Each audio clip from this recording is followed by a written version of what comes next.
The alert came at 9:17 p.m., March 23, 2025, a night that was supposed to be like any other. I was in Columbus, Ohio, at my apartment near High Street, watching reruns of an old show, half asleep on my couch, when my phone vibrated on the coffee table. The screen glowed red, and a loud, mechanical siren blared from its speaker. It wasn't just my phone. My TV flickered to the emergency alert system with the same message. Emergency alert, take shelter immediately. Nuclear strike incoming. Estimated impact, 21 minutes. I sat up so fast my vision swam. For a split second, I thought it was a mistake. A glitch. But then, outside my apartment window, I heard car horns blaring, sirens wailing, not the kind you hear from cops, but an all-encompassing, droning wail that sent a chill down my spine. The street below, normally filled with students from Ohio State University heading to bars, was suddenly in chaos. People ran, shouting at their phones, some crying, some frozen, unable to move. I wasn't sure what to do. 21 minutes. That wasn't enough time to run. Nowhere in Columbus had a public nuclear shelter. None of the buildings were built for this. I grabbed my phone with shaking hands, flipping through the channels. CNN, Fox, local news. Every single one had the same black and white screen. Breaking news, imminent attack. Washington, D.C. had already gone dark. New York was being evacuated, too late. I had to think. I had to do something. My mind raced. Underground. I needed to get underground. But where? I had no basement. There was no public fallout shelter. I opened Google Maps, looking for something, anything. Then it hit me. The tunnels. I scrambled, grabbing my coat and keys, barely remembering to shove my shoes on. I ran out of my apartment, past a couple screaming at each other in the hallway. Someone pushed past me, their face pale with terror. As I reached the stairwell, I nearly slammed into my neighbor, an old man named Rich, who always sat on his balcony smoking cigars. He grabbed my arm, his eyes wide. "Where the hell do we go?" he shouted. "The old subway tunnels." I gasped. "Under the convention center." Rich nodded, already moving with me. Behind us, the entire building seemed to come alive. Doors flung open. People flooded the stairs. Some were sobbing, some frozen, some trying to use their cars, but traffic outside was already jammed solid. I had 17 minutes left. Outside, the city was in full meltdown. The police were gone. Their cars were abandoned, lights flashing. Helicopters flew low, their searchlights sweeping across thousands of people running in all directions. The bars on High Street had their doors flung open, their patrons spilling into the street. I heard someone yelling into a megaphone, telling people to take shelter, but where? There was no shelter. I sprinted, weaving through the crowd. Rich was still behind me, huffing, but keeping up. The Greater Columbus Convention Center was only a mile away, but in this chaos, it felt like a marathon. Then, the second alert came. Estimated impact, 11 minutes. I nearly tripped over a body in the street. A woman was curled up, sobbing into her hands. She wasn't moving. She wasn't even trying. A man with a gun ran past us. Not a cop. Just some guy who had probably looted it. He was waving it, screaming at people to get out of his way. The power went out. The entire city plunged into darkness. That's when I knew, without a doubt, that this was real. And that it was already too late. The power outage changed everything. One moment, the city was a chaotic mess of flashing lights and blaring sirens. The next, it was silent, except for the sound of screaming. The streetlights died. Every building went dark. The only illumination came from the headlights of abandoned cars and the glow of distant fires. The air smelled like burning rubber and gasoline. I didn't stop running. I couldn't. Rich was still with me, barely keeping up, wheezing as we pushed past a mass of people who had simply stopped moving. Some were praying, some were calling their families, their voices breaking into sobs. One guy was just standing there, staring at the sky like he was trying to see the missile coming. The phone in my pocket vibrated again. I yanked it out. Emergency alert, impact estimated in 9 minutes. Take final shelter now. 9 minutes. The convention center was ahead, its enormous glass windows reflecting the dim, flickering light from the streets. I could already see people pushing against the locked doors, trying to break inside. Some were pounding on the glass. I grabbed Rich's arm and yanked him toward the side entrance. Come on. Loading dock. He didn't argue. He was breathing too hard to speak now, but he followed as I darted down a narrow alley toward the rear of the building. That's when I saw them. 3 National Guard soldiers standing in front of a steel door, rifles slung across their chests. They had set up a crew checkpoint, letting only a handful of people through at a time. Behind them, I saw a ramp leading underground. The tunnels. I shoved forward, my pulse pounding in my skull. Please, we need to get inside. One of the soldiers, a younger guy, barely looked at me. This location is at capacity. Move along. Capacity? Are you serious? I gasped. I checked my phone, my hand shaking violently. 7 minutes before impact. No exceptions, the soldier said. His face was pale, his voice strained, like even he couldn't believe what he was saying. Behind me, the crowd was getting louder, more desperate. Someone threw a bottle. It shattered against the concrete wall, and suddenly people were pushing forward, screaming to be let inside. Rich grabbed my sleeve, pulling me back.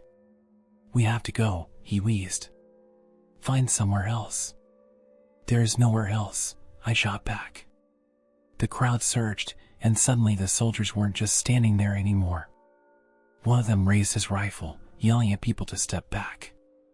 A shot fired into the air, and for a brief second, everything froze. Then all hell broke loose. The crowd rushed forward, shoving against the soldiers, who were now backing toward the tunnel entrance. More gunfire rang out, but there were too many people. The soldiers vanished beneath the stampede as the steel doors were ripped open. Rich and I had no choice but to follow. We ran down the ramp, shoving past people who had fallen in the chaos. The tunnel smelled damp, like mold and stagnant water. It was dimly lit by a few flickering emergency lights, and I could hear distant shouting echoing through the passageway. But then, just ahead, I saw something that made my stomach drop. The tunnel wasn't some sprawling underground complex. It was a dead end. People were packed in tightly, pressed against a thick concrete wall, realizing all at once that there was no deeper shelter. We were in a glorified basement, a maintenance tunnel beneath the convention center. We were trapped. And we had 4 minutes left. The air in the tunnel grew thick, humid with the heat of hundreds of bodies crushed together, all of them breathing fast, panicked. People were crying, shouting, some trying to claw at the concrete wall as if they could dig their way to safety. Others collapsed where they stood, their backs against the damp stone, whispering prayers into their hands. The tunnel smelled of sweat, urine, and something deeper, an undercurrent of stale air that made my stomach churn. I gripped my phone so tightly my knuckles turned white. Impact in 3 minutes. Rich leaned against the wall, his chest heaving, his face sweaty and pale like he was about to pass out. I grabbed his arm, shaking him, trying to keep him alert. Stay with me, man. Stay awake. His mouth opened slightly, his breath shallow. I can't, he wheezed. I'm not. Before he could finish, a deafening boom rumbled overhead, shaking the tunnel's walls. It wasn't the strike. Not yet. It was the shockwave of another impact, somewhere far away. Maybe DC, maybe Chicago. I didn't know. But the ground trembled beneath my feet, dust raining from the ceiling as the lights flickered wildly, casting everything in a sick, flickering yellow glow. People started screaming again. A man near the entrance banged his fists against the tunnel door, his voice hoarse and desperate. We can't stay here. We have to move. Someone else sobbed loudly. There's nowhere to go. Then, from the front of the crowd, near the stairwell, a gunshot split the air. The sound rang through the tunnel like a firecracker, sharp and absolute. I spun around, my heart hammering against my ribs. One of the National Guard soldiers was still alive, barely, his uniform torn, his rifle gripped weakly in his hands. His eyes were wild, unfocused, his lip trembling as he tried to aim at the mob of people. His voice cracked as he spoke, unsteady and desperate. Everyone needs to shut the hell up," he rasped, swaying on his feet. Blood trickled from his forehead, but his finger was still on the trigger. The tunnel went silent. People stared at him, frozen, bodies pressed together, the only sound the distant roar of chaos outside, the city above being torn apart in real time. The soldier exhaled shakily, his gun twitching as he tried to steady himself. And then something changed. A new sound cut through the silence. It wasn't the sirens, wasn't the screaming from the streets, wasn't the hum of distant explosions. It was coming from above. A deep, metallic groan, like the foundation of the city itself was shifting, settling. It was slow, heavy, like something immense was pressing down on us. The sound grew louder, an unnatural whine that sent chills racing down my spine. The soldier's gun dipped slightly as his gaze flicked toward the ceiling. And then the tunnel cracked. A hairline fracture split across the concrete overhead, just a tiny sliver at first, snaking its way through the stone like a spider web. Someone gasped. The soldier took a small, stumbling step back. Then, with one final lurch, the ceiling gave way. It collapsed in a single, horrifying instant. A shockwave tore through the tunnel as tons of concrete and metal crashed down, swallowing dozens of people in an avalanche of rubble. The lights exploded in a burst of sparks, plunging the entire space into pure darkness. I hit the ground hard, my body slammed sideways by the blast, my head cracking against the cold stone. For a terrifying moment, everything went white. I thought I had died. But then I felt it. The weight of bodies pressing against me, the sound of muffled screams of people trapped beneath the wreckage. My ears rang violently, my whole body aching. I tried to move, but my legs were pinned. I gasped, sucking air thick with dust and burning insulation, my throat raw. Somewhere in the darkness, I heard a faint whisper. "Help." I turned my head, vision swimming, gasping for breath. "Rich." Silence. Then, fainter, "I'm here," I scrambled, pushing against the debris, my fingers scraping against the stone. My whole body screamed in protest, but I ignored it. The air was thick with dust, choking my lungs. I could barely see anything, my hands moving blindly through the rubble. Then my fingers brushed against something warm, an arm. Rich's arm. I gritted my teeth, pulling hard, ignoring the way my own legs felt like they were about to snap. He groaned in pain as I yanked him forward. Then, suddenly, the weight shifted. A slab of concrete, teetering over us, tilted just enough for Rich to move. He dragged himself forward, coughing violently, his breath raspy and weak. "We have to get out," I gasped. "The door," he choked out. I turned. My chest tightened as my eyes adjusted to the dim glow of emergency lights flickering overhead. Where the tunnel entrance had once been, there was nothing but collapsed rubble. A solid wall of concrete and twisted metal. We were buried alive. A woman somewhere behind us started screaming again, pure panic and hopelessness bleeding into her voice. Others were sobbing, trapped under debris, their voices growing weaker. Some were moving at all. Then the heat hit. A wave of scalding air rushed through the tunnel, dry, suffocating, carrying the unmistakable scent of burning flesh. I gagged, the acid burn of bile rising in my throat. The blast was coming. The missile hadn't even hit yet. This was just the shockwave, pushing ahead of the detonation like a monstrous, invisible hand. And we had seconds left before the real firestorm reached us. "Move." I grabbed Rich's collar, dragging him forward. We didn't know where we were going, just away. The tunnel was collapsing behind us, the heat growing more intense, every breath burning my throat. My skin felt like it was peeling, my eyes blistering from the dry, toxic wind. Ahead, Through the swirling dust, I saw a faint light. A hole in the rubble. A gap. I threw myself toward it, shoving Rich through first, barely squeezing it after him. The second I got through, a shockwave of fire and debris blasted past behind us, searing, unstoppable. But we were just beyond its reach. Barely. We collapsed onto the ground, gasping for air. It took a long moment for me to register where we were. Not a tunnel. Not a shelter. Something worse. We had fallen into a sewer. The stench hit me instantly, foul, putrid, a mix of human waste and rot. The floor was slick and wet, ankle-deep in filth and sludge. I gagged, trying to steady myself as Rich shuddered violently beside me, his breath coming in sharp, wheezing gasps. Above us, the tunnel had vanished. The world we knew was gone. And in the darkness ahead, something moved. Something had been waiting. The darkness in the sewer was absolute. The air was thick, suffocating, not just with the stench of rot and waste, but with something worse, heat.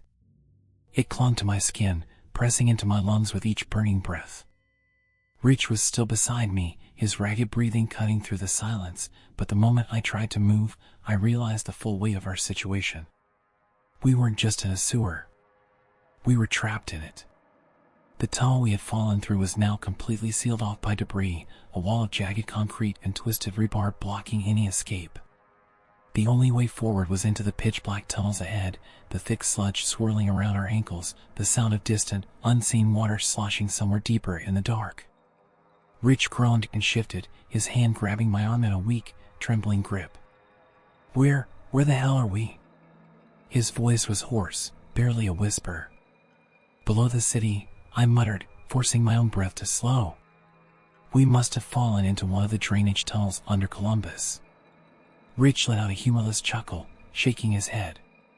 "Jesus Christ, we made it through the first blast, only to end up knee-deep in actual shit." I didn't have the energy to laugh. My hands were shaking as I reached for my phone, my fingers slick with sweat and filth. The screen was cracked but still flickering, the red emergency alert still glaring. Impact confirmed. National emergency declared. Seek medical attention. Avoid fallout. Fallout. That word sent a fresh wave of dread crawling up my spine. We weren't just dealing with the initial explosion anymore. The real danger was settling in: radiation, the silent killer that could already be working its way through our bodies with each breath we took. If we were above ground right now, we'd be choking on ash and fire, blinded by the nuclear winter that was about to consume everything. But something else gnawed at me, deeper than the fear of radiation poisoning. I wasn't sure if it was just my fraying nerves, but I could feel something watching us. It wasn't Rich. He was still coughing, still disoriented. But something else was moving down here. The water was shifting, the sound too rhythmic to be just a current. It was footsteps, slow, deliberate, just beyond the reach of my flickering phone light. I tightened my grip on the device, my pulse hammering in my ears. "Rich," I whispered. "Don't move." His body stiffened beside me. He heard it too. We weren't alone. I lifted my phone slightly, its shattered screen casting a faint, blue-white glow along the tunnel walls. The water shimmered under the light, murky and thick with debris. I scanned the darkness ahead, my heart lodged in my throat, expecting to see a rat, maybe another survivor, someone lost just like us. But then I saw it. Just beyond the edge of the light, barely 10 feet away, a shape stood half submerged in the sludge. It wasn't moving. It was tall, human-like, but wrong, its limbs too thin, its head tilted at an unnatural angle, as if it had been snapped at the neck. The surface of its skin was pale, waxy, the color of something long dead. And then, slowly, too slowly, it lifted one arm, its fingers curling and uncurling in a grotesque, unnatural motion, as if testing the air. My breath caught in my throat. It had no eyes. Just two gaping holes where they should have been. Rich made a soft choking noise, his hand clamping down on my arm so tightly it hurt. The thing took a step forward. I reacted before I even knew what I was doing. I killed the light on my phone and dragged Rich backward, plunging us both into absolute blackness. The sewer went silent. The only sound was our breathing, ragged and shallow, trying not to make a single noise. The water didn't move anymore. Even the thing had stopped. And then I heard it. A whisper. Not words. Not even a sound that should be possible. It was like wind slipping through a hollow body, a dry, rasping exhale that echoed through the tunnel. Rich's grip on my arm was trembling. I didn't dare move. For what felt like an eternity, we stayed like that, frozen, trapped in a void of darkness and death, listening to the thing breathe just a few feet away. Then, finally, the sound faded. The water stirred again. And whatever it was, it moved away. I counted to 50 in my head before I dared to turn the phone light back on. The tunnel was empty. Rich let out a long, shuddering breath. What the hell was that? I swallowed, my throat dry as sandpaper. I don't know, I admitted. But I don't think it was the only one. Rich turned to me sharply, but I wasn't looking at him anymore. I was staring at the walls. At first, I had thought they were just cracked, covered in grime and years of water damage. But now that my eyes were adjusting to the dim glow, I saw something else. The walls were covered in scratches. Thousands of them. Deep gouges clawed into the concrete, some old, some fresh enough that the stone was still crumbling. And between those jagged markings, words had been scratched into the stone over and over. A single phrase, repeated again and again, filling every inch of space. They don't see you if you don't move. I stared at the message, my blood running cold. Someone else had been here before us. Someone else had tried to survive down here. Rich read the words, his lips parting slightly, his breath unsteady. What the hell does that mean? I knew exactly what it meant. I turned off the light again. Because something was moving in the tunnel ahead. Something was coming back. And we couldn't move. The tunnel was an abyss of shadows, swallowing everything beyond the faintest outlines of stone and water. My breath came shallow, each exhale threatening to betray our position. The thing in the water had stopped moving, but I could feel it there, lingering in the dark, waiting. The seconds stretched long and slow, thick with the suffocating heat rising from below, the decay in the air pressing into my nostrils, and the unbearable tension winding through my limbs like a taut wire ready to snap. My grip on Rich's arm was iron.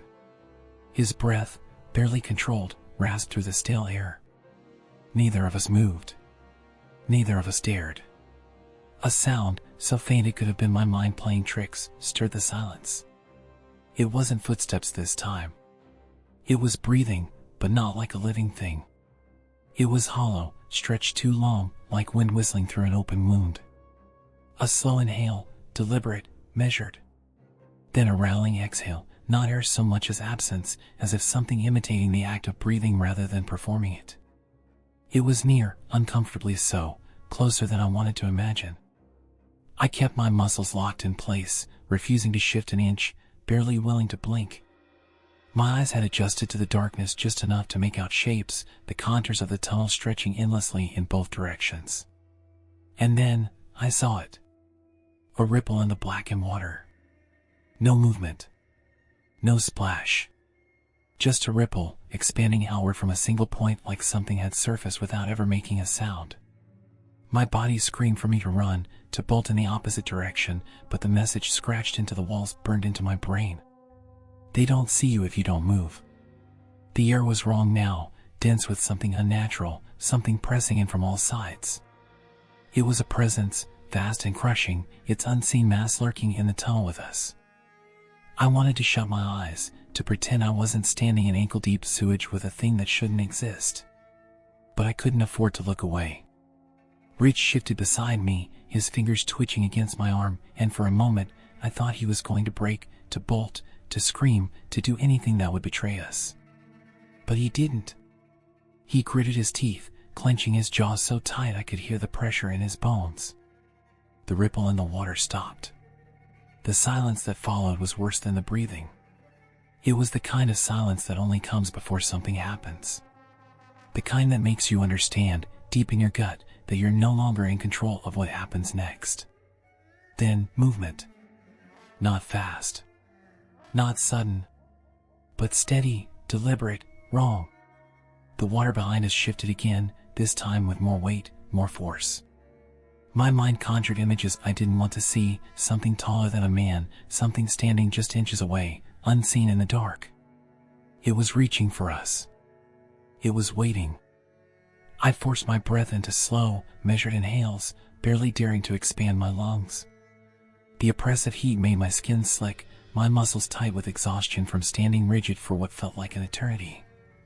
My vision blurred at the edges. My body was shutting down, giving up. Then, a splash. Not near us. Ahead. Something else had moved. Something bigger. Whatever was stalking us froze instantly. The faintest tilt in the air, an imperceptible change in the unseen predator's stance, told me everything I needed to know.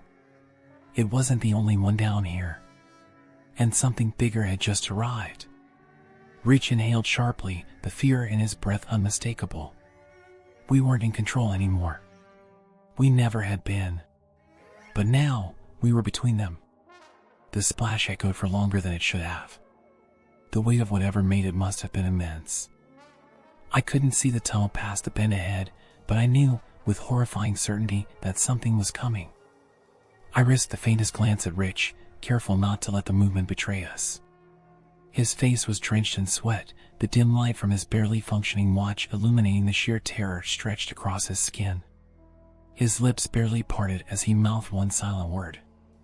Go. I didn't hesitate.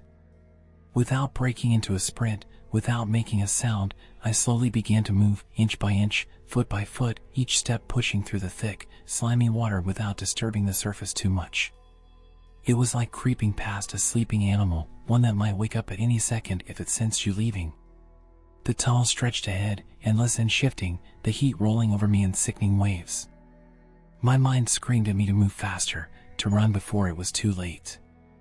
But if I ran, I would die.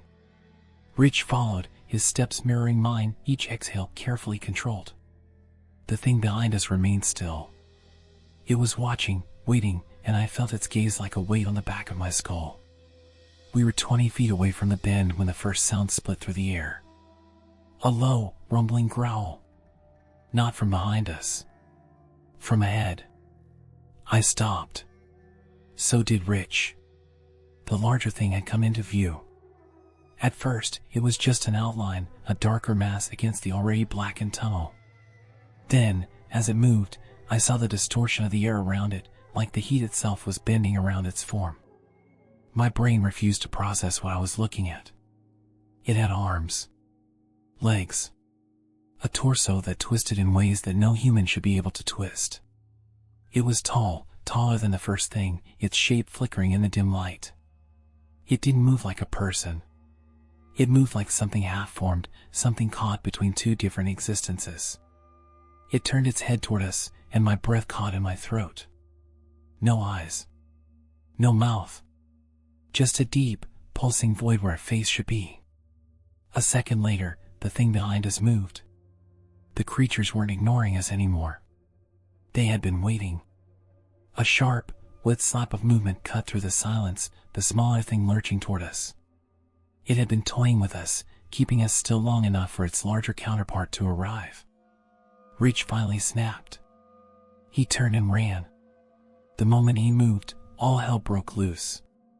The thing behind us let out an inhuman, shrieking wail, its limbs flailing against the tunnel walls, splashing wildly through the sludge. The larger thing ahead of us shifted, its entire form convulsing, distorting, its arms unfolding into something long and unnatural. I didn't think. I just followed Rich. The tunnel exploded into movement behind us. The creatures were faster than they looked, the sound of their bodies slamming into the walls sending shockwaves through the narrow space. I felt something graze my back, something wet and slick and reaching. We rounded the bend. The tunnel split in two. I grabbed Rich's arm and yanked him left, my instinct screaming at me to move, to find cover, to find anything but open space. We ran. The ground sloped downward, the air thicker, the darkness ahead even deeper than before. Behind us, the creatures gave chase. But something was wrong. The deeper we ran, the quieter it got. Rich realized it too. His breath hitched. Why aren't they following us? I didn't answer. Because now I was realizing where we had ended up. The tunnel wasn't natural anymore. The walls were different. Smoother. More structured. And the deeper we went, the more the realization set in. We had stumbled into something older than the sewers. Something not built by human hands. And whatever was down here, the things behind us were afraid of it. The walls around us changed as we ran. The rough, cracked concrete of the old city sewer gave way to something smooth, almost metallic, but not quite. The air felt different too, heavier, as if something unseen was pressing against my skin, filling the space around us with an impossible weight. Rich's footsteps splashed unevenly beside me, his breath coming in ragged gasps, but neither of us slowed. Neither of us dared. Behind us, the creatures had stopped chasing. That alone was worse than hearing them still moving. We should have been dead. Those things were faster than us, stronger, and had every reason to finish what they started. But instead, they held back, lingering at the threshold between the tunnel we had come from and whatever this new place was. They had been hunting us, waiting for the moment we were weak enough to take, but the moment we crossed into this place, their chase ended. I risked a glance back. The tunnel behind us stretched long and dark, the distant glimmer of sewage water reflecting faint, sickly light. But where the sewer met this new space, there was a clear line, like stepping from one world into another. The air shimmered along the threshold, like heat rising off pavement.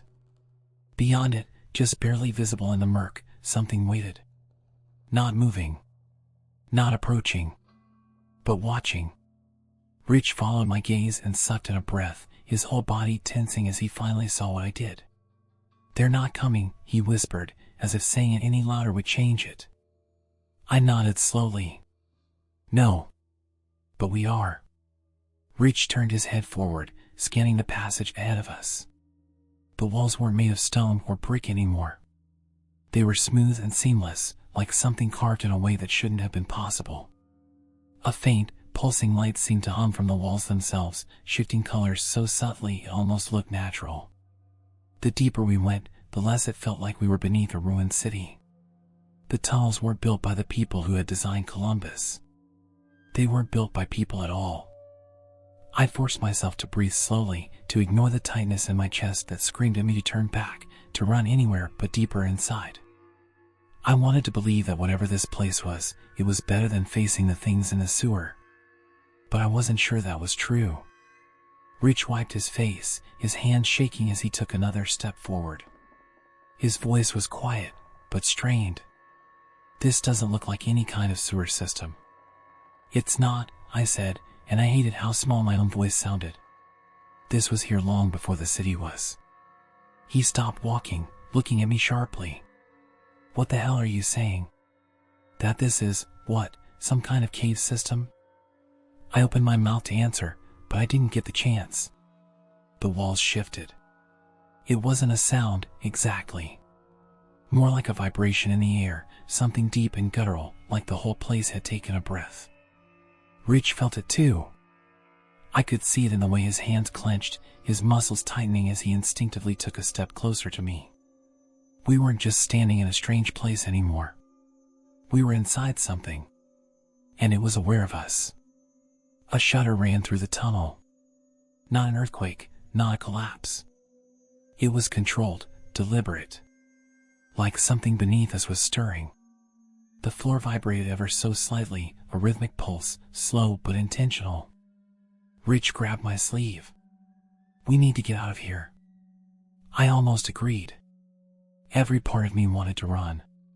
But something about the way the air had changed, about the way the creatures refused to follow us into this place, told me that we were already far beyond any real escape. We weren't in control here. Before I could say anything, the passage ahead of us lit up. Not a light bulb, not an emergency system switching on. It was organic, like bioluminescence, a soft glow creeping along the walls, shifting as it reacted to our presence. The light wasn't coming from an artificial source. It was alive. Rich backed up immediately, but I grabbed his arm. No sudden moves. My voice was barely above a whisper. The glow spread further, revealing something at the far end of the tunnel. A door. No. Not a door. An opening. It was tall, far taller than any human structure should be, arching at the top in a perfect curve. But there was no handle, no visible seams. Just the same pulsing, rhythmic glow that followed our movement. It wasn't an entrance in the traditional sense. It was a throat. I barely had time to register the realization before the walls around us shuddered again, this time more violently. The pulse in the floor grew stronger, more distinct. Rich's breathing picked up as he grabbed my shoulder, his fingers digging in. That's not a door, man. That's a... Something moved behind us. Not the creatures from before. Something else. Something inside the tunnel. I felt it before I saw it, the shift in the air, the pressure dropping like the atmosphere had just changed. The glow from the walls pulsed again, shifting colors, reacting to whatever had just entered this space. Slowly, I turned my head. The first thing I saw was the shadow. It was wrong, not cast by any light source, but projected against the far wall like something enormous was standing between us and an unseen glow. The shape twisted, long-limbed, hunched, shifting as if it didn't quite exist in our physical reality. Then came the sound. A slow, wet inhale, like something drawing breath for the first time in centuries. It wasn't loud, but it filled every inch of the tunnel, vibrating through my chest, down to my bones. Rich stiffened beside me, his entire body locking up. Neither of us moved. The shadow shifted forward. And then I saw it. Not a creature. Not a man. It was something in between. Its body was elongated, its limbs wrapped in something like decayed fabric, but stretched too tight over its form. Its fingers were long, almost bone-like, tapering to unnatural points, but the worst part was its face. Or the lack of one. There was no head, no eyes, no mouth. Just a hollow cavity where its face should have been, a void of swirling darkness, pulling inward, like it was consuming something unseen. It stood just beyond the entrance to the tunnel we had come from. It hadn't stepped inside yet. It was waiting. It wasn't afraid of the space we were in. It was waiting for permission to enter. Rich made a soft choking noise, his body trembling. It's not moving. Why isn't it moving? I didn't answer. Because deep down, I already knew. Something older than both of us was in control here. And whatever was inside these tunnels, whatever was waiting beyond that doorway of pulsing light, it had the final say on whether we left alive.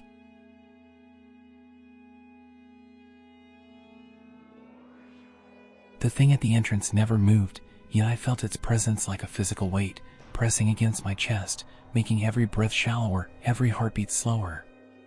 It stood just beyond the threshold, inside the old sewers, but it did not cross over. It was waiting. For what? I didn't know. But I could feel it, testing the boundary, a silent force coiling around the edges of this place, like it was seeking permission to enter. Rich was trembling beside me, his grip on my sleeve tightening, knuckles bloodless from the strain. We can't stay here, he whispered, his voice barely more than a breath. It's not going away. I wanted to tell him to shut up, to stop moving, to stop making noise, but the truth was, he was right. We couldn't stay here. Because something else was stirring in this tunnel, something we hadn't yet seen. The glow along the walls pulsed faster, reacting to our heartbeats, responding to our presence in a way that made me feel like this place was more than just a shelter. It was alive, or at least, something within it was.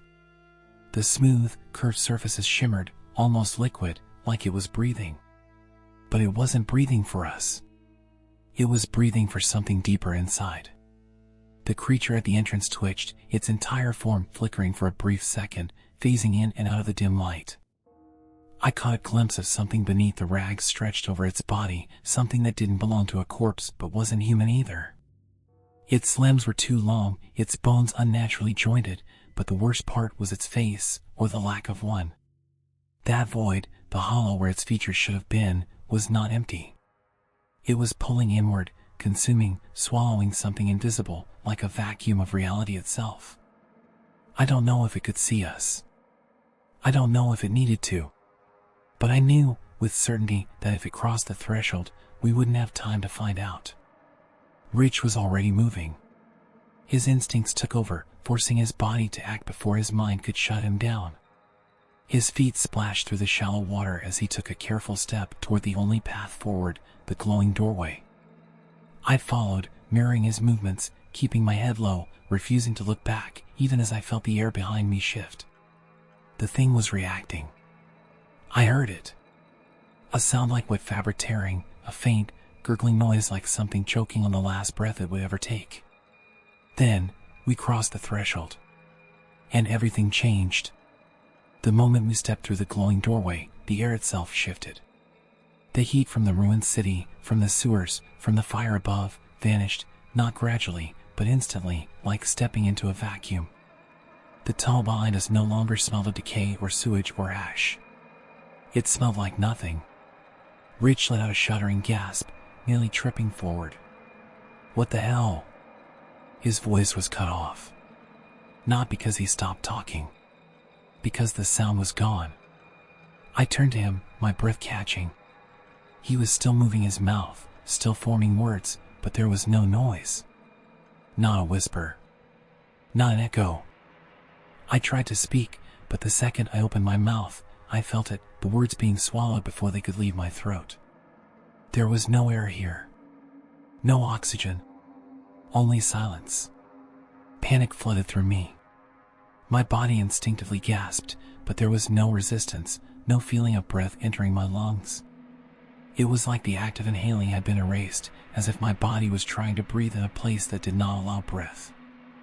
I grabbed Rich's arm, motioning for him to move forward, to keep going, even as his face contorted with raw, animal fear. He understood, even without words. We had no choice. We ran. The passage ahead was nothing like the tunnels we had come from.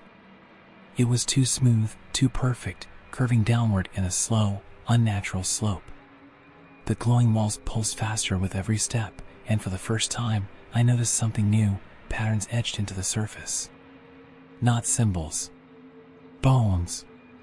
They were fused into the walls, thousands of them, human and not human, twisted together in long, swirling ridges that stretched into the distance. I didn't have time to process it. Because something was waiting at the end of the tunnel. At first, I thought it was a wall, something vast, stretching across the entire space, blocking our escape. But as we got closer, I realized it wasn't a wall at all. It was alive. It moved, slow and deliberate, shifting in place, the glow of the tunnel reflected against something smooth, something almost like skin. The closer we got, the harder it was to look at. My eyes couldn't focus on its shape, like my brain was rejecting what I was seeing. Rich grabbed my sleeve, jerking me to a stop. His chest was rising and falling rapidly, his entire body trembling, his face twisted into pure horror. I followed his gaze, my stomach twisting into a knot so tight I thought it would break me in half. Because the thing ahead of us was opening its eyes. They weren't like any eyes I had ever seen. They were holes, empty sockets filled with shifting light, stretching far too wide, swallowing the space around them.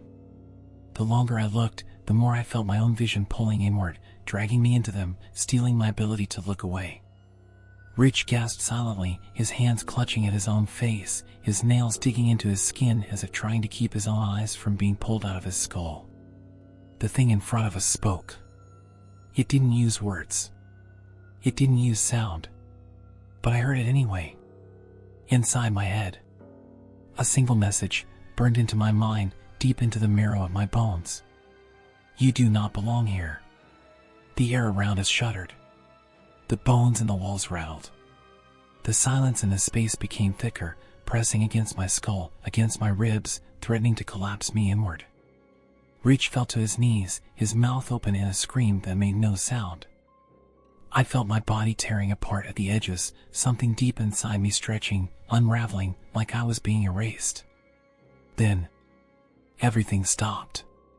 The tunnel behind us collapsed inward, sealing off the path we had taken. The creatures in the sewer were gone. The glowing walls dimmed. And the thing before us, the thing that had never moved, simply turned away. It let us go. But before it did, it sent one final message into my head. A warning. A sentence that filled me with more terror than anything else we had seen. They are still coming. The world lurched around me, the ground falling away. And then, there was only blackness. Falling felt like sinking into an ocean without a surface. I was weightless, tumbling through endless black, my mind unraveling, stretching in ways that shouldn't have been possible. There was no sense of direction, no gravity, no light. I could still feel Rich beside me, but he was pulling away, as if the space between us was stretching infinitely, even though neither of us moved. The thing that had spoken to us, the thing that had let us go, hadn't disappeared. It was still there, its presence etched into the fabric of this place, but it was no longer looking at us. It had turned away, its attention drifting back to something deeper in the tunnels, something it deemed more important. We had ceased to matter. But its final words still burned inside me. They are still coming. I couldn't speak. I couldn't scream. There was no air, no sound, no sensation beyond the sensation of falling into nothingness. But I wasn't dead. Not yet. And then, just as suddenly as it had begun, it stopped. The world snapped back into place, my body hitting something solid, cold, wet. My lungs gasped for air like I had been drowning for hours, and I felt the horrifying realization that I could breathe again, but the air was wrong. Rich hit the ground beside me, convulsing, sucking in ragged, desperate breaths. His eyes were wide, bloodshot, his hands clawing at his throat before he seemed to register that he was alive. We weren't in the tunnel anymore. But we weren't back in the city either. I pushed myself up, my hands pressing against damp, uneven stone. A faint glow pulsed along the walls, no longer smooth, no longer organic. This place was different. It felt old, not in the way of ruins or abandoned buildings, but in the way that something should never have been uncovered at all. Rich turned to me, his face pale, his lips moving before sound actually came out. What just happened? I shook my head, unable to answer. I didn't know. But as I turned my gaze upward, my stomach dropped. The ceiling above us wasn't stone. It wasn't metal. It was glass. Or something like it. And beyond that glass, stretched out in infinite black, was the world we had once known.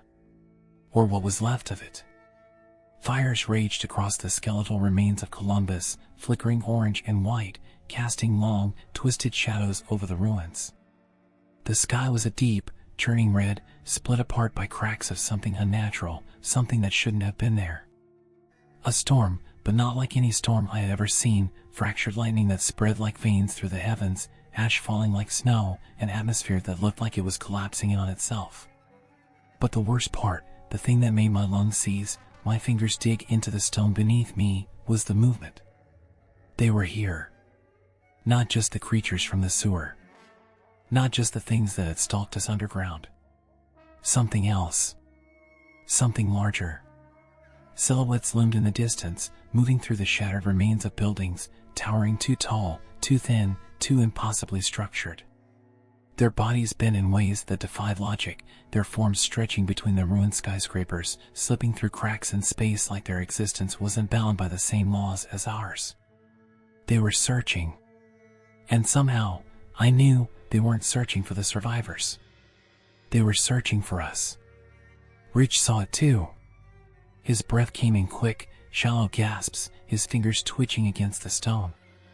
This isn't real, he choked out. This can't be real. I wanted to agree.